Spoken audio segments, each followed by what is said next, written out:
আমি এক ওয়াক্ত নামাজ পড়ি না, আমি যখন মন চায়, দিন নাই রাত নাই, নারী দেখি, ছবি দেখি, আমার একটা মোবাইল আছে, উলঙ্গ ছবি দেখছি, বন্ধুদের আড্ডা দিতেছি, মোটরসাইকেল চালাইতেছি। কই এই পৃথিবীর কেউ নাই, আমার মা বাবা আত্মীয় স্বজন দেশ বংশধর একটা লোক নাই যে আমারে বাধা দিবে। তা আমার চাইতে বড় স্বাধীন আর সে মুক্ত, সে আজাদ। কেউ তাকে বাধা দেয় না, কেউ তাকে ফেরায় না, কেউ তাকে ডাকে না, আহারে বাপ তুই তো বরবাদ হয়ে যাচ্ছিস, এই বাপ তুই তো জাহান্নামের আগুনে জ্বলবি, হায় হায় তুমি তো অনন্তকালের আগুনে পুড়ে যাবা। এই কথাটুকু কেউ তার জন্য এক ফোঁটা চোখের পানি ফেলে না, কেউ তারে ফিরায় না।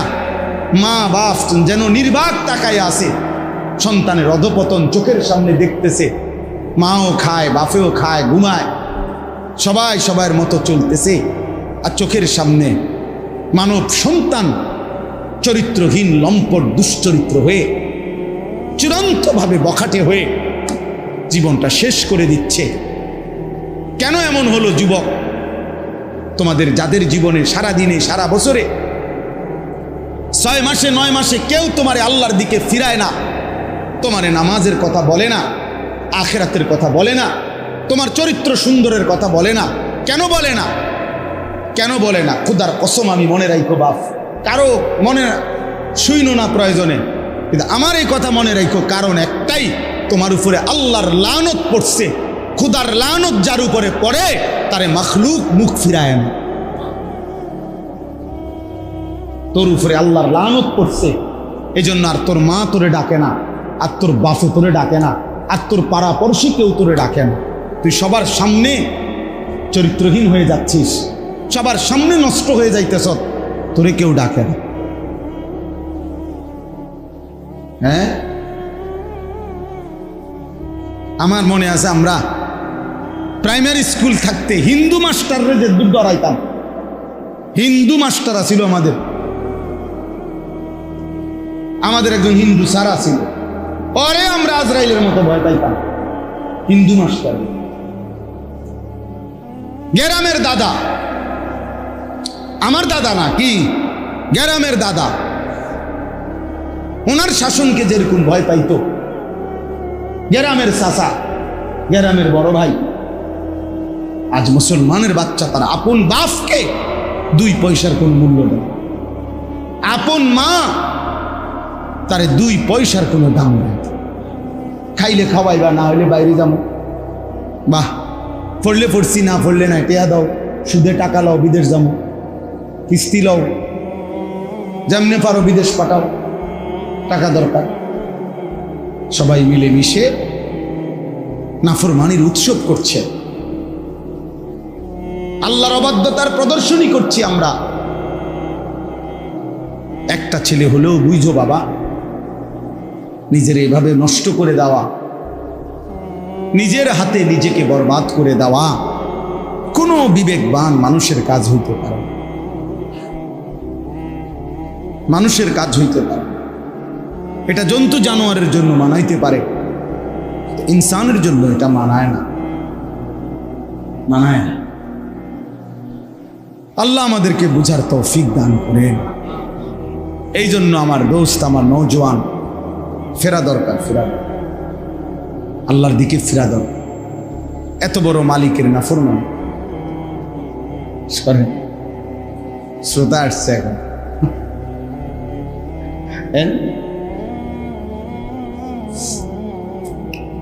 আচ্ছা আপনার আরামের জন্য সুবিধা হয় বসে।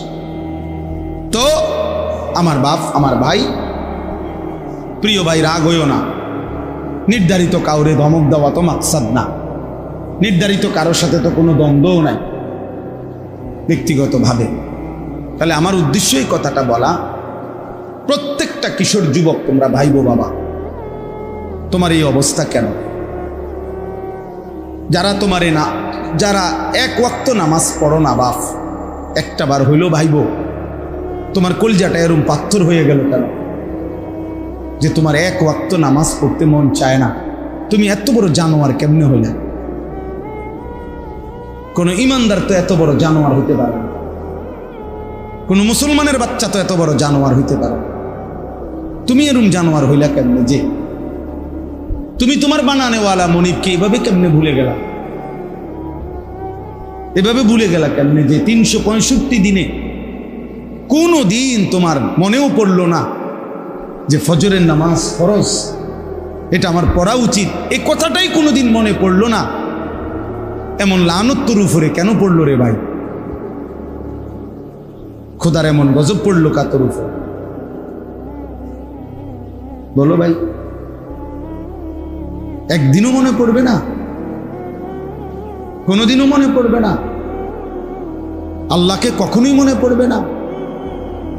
মিথ্যা প্রতিদিন বলবে, চুরি প্রতিদিন, মদ জুয়া প্রতিদিন, নারী নেশা প্রতিদিন, অশ্লীল ছবি গান বাদ্য জেনা ব্যভিচারের দৃশ্য, নাচ গান প্রতিদিন, সুদ প্রতিদিন খায় মুসলমান, ঘুষ প্রতিদিন নেয় মুসলমান, মুসলমান প্রতিদিন ওজনে কম দেয়, মুসলমানের বিবি প্রতিদিন বেপর্দা, মুসলমানের ঘরে প্রতিদিন নাচ গান, প্রতিদিন রঙিন টেলিভিশন।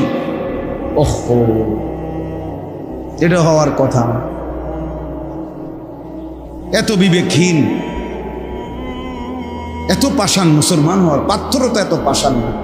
কোরআন শরীফে সূরা বাকারাতে আছে, আল্লাহ তাআলা বলছেন ওয়া ইন্না মিনাল হিজারাতি লামা ইয়াতাফাজ্জারু মিনহুল আনহার। আল্লাহ বলছে, বান্দা শুনো, এমন অসংখ্য পাথর আছে যেই পাথর থেকে আমি আল্লাহর ভয়ে পাথরের কান্না পানি হয়ে বের হয়ে আসে। পাথরের কান্না ঝর্ণার মতো বয়ে যায়। এই জন্য যত জায়গায় পাহাড়ি ঝর্ণা আছে, মানে পাহাড় থেকে ঝর্ণার পানি পড়ে যেখানে, তত জায়গায় এই ঝর্ণার উপরে গেলে দেখা যাবে সেখানে অসংখ্য অগণিত পাথর। আমি নিজে দেখছি, মনে হয় সীতাকুণ্ড, এই যেখানে ঝর্ণা, আমি অনেক গেছি ছাত্রজীবন, একবার। ছাত্রজীবন বলতে ছাত্রজীবন না, কর্মজীবনের একেবারে শুরু। তখন আমি জোয়ান মানুষ, 2004-05 সালের দিকে। পরে আমি বিকল্প রাস্তা দিয়া কমপক্ষে 3 ঘন্টা 3.5 ঘন্টা লাগাইয়া একটু একটু করে আমরা ছেলেরা এই ডিঙ্গায় ডিঙ্গায় ডিঙ্গায় উঠা ওই মাথার দিস, মানে ওই যেখান থেকে পানিটা পড়ে আর উপরে গেছে। এই তখনও দেখছি যে সারি সারি অগণিত পাথর, পাথর, বড় বড় পাথর। আল্লাহ যে বলছে পাথর আল্লাহর ভয়ে কাঁদে, সেই কান্না ঝর্ণা হয়ে নাম। লামা ইয়াতাফাজ্জারু মিনহুল আনহার ওয়া ইন্না মিনহা লামা ইয়াহবিতু মিন খাশিয়াতিল্লাহ।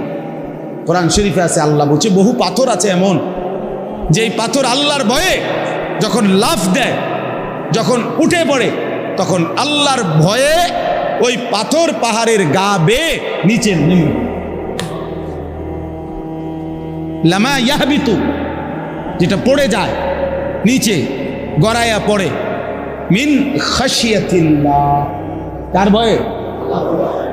এই জন্য পাথরের গা বেয়ে যত পাথর পড়ে, পাহাড়ের গা বেয়ে, ঝর্ণার গা বেয়ে যত পাথর পড়ে, এরা প্রথমত তো কাঁদে, এরপরে আল্লাহর ভয়ে বেয়ে পড়ে।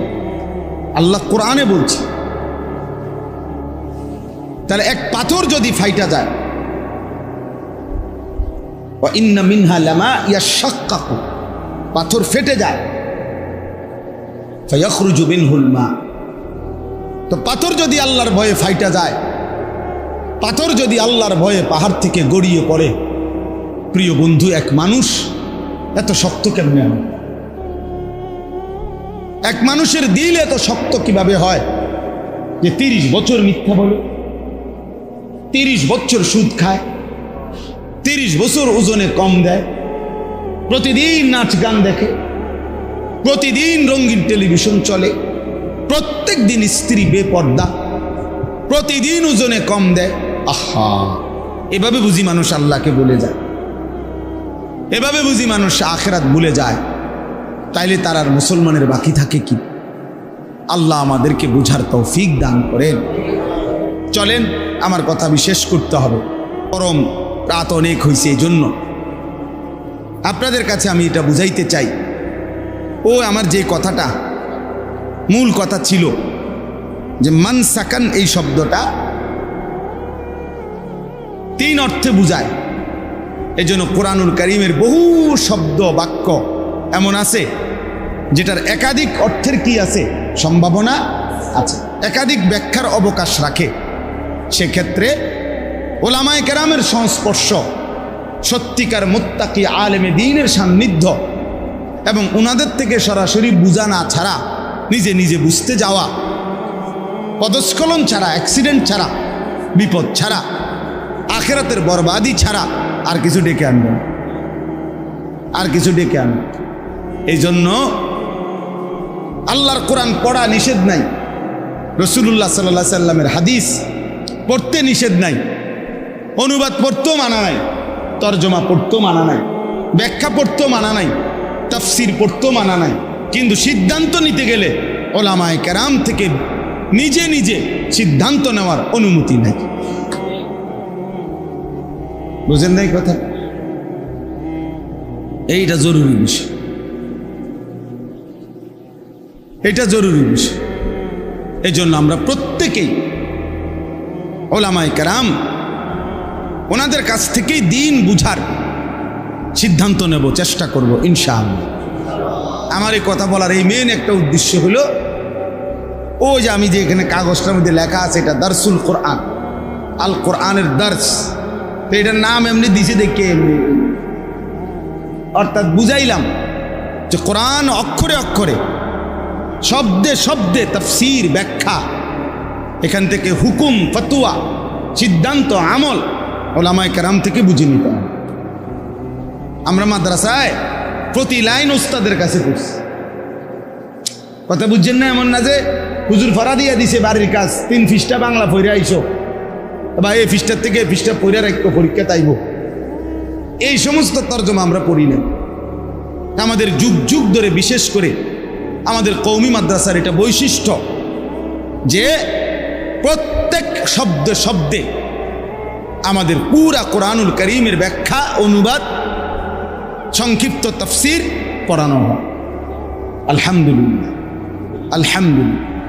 মানে এই আগের থেকে এই পর্যন্ত এটাই চলমান ধারা যে নিজে নিজে বুঝার চেষ্টা করা যাবে না, বরং উস্তাদের কাছ থেকে কি করতে হবে, বুঝতে হবে। মুআল্লিম এবং মুতাআল্লিম, ছাত্র এবং শিক্ষক, এই সম্পর্ক আজীবন থাকতে হবে। কেন?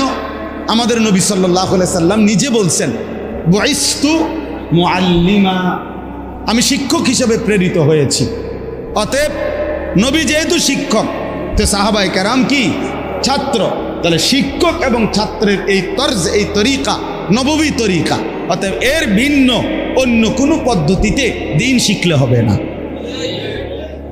অন্য পদ্ধতিতে দিন শিখলে হবে। আমি এখন রিসার্চ করি হুজুর, ও নিজে অনেক কিছু বুঝি, পণ্ডিতি মারে। আমার জীবনে আমি তো হজে, উমরায়, বিভিন্ন সময় জেনারেল বহু মানুষের সাথে তো আমাদের সম্পর্ক, যেহেতু ওয়াইজের কারণে, তে যে কোনো লোক যদি আমার অনেক বলে, অনেক সময় এমন হয়, আরে ভদ্রলোক বলতেছে হুজুর বিষয়টা অবশ্য আমিও জানি, আমারও আইডিয়া আছে, তারপরেও আপনার কাছ থেকে ওভার শিওর হতে চাচ্ছি, একটু শিওর হতে চাচ্ছি, আপনি কি মনে করেন? আমি সব সময় বলি যে আমি কিছুই মনে করি না, আমার এই ব্যাপারে তেমন কিছু জানা নাই, আপনি যেটা শিওর হয়ে রয়েছেন সেটা মনে হয়। আপনি মাতবুরি করতে রাইছেন, হ্যাঁ? উনি সব জানে, আমার আইসি ইন্টারভিউ নিতে, আমি তো ইন্টারভিউ দিয়েই ফাঁস করে আইছি, কথা বোঝেন নাই আপনি? আমি তো সার্টিফিকেট আছে আমার কাছে পড়ালেখা, তো আমার উস্তাদরা তো বাচ্চা আছে সবাই, আপনি জিগাইলেই তো যে চুরি করছে না পড়ছে, জিগাইলেই তো। এই জন্য এটা জরুরি বিষয় বুঝি।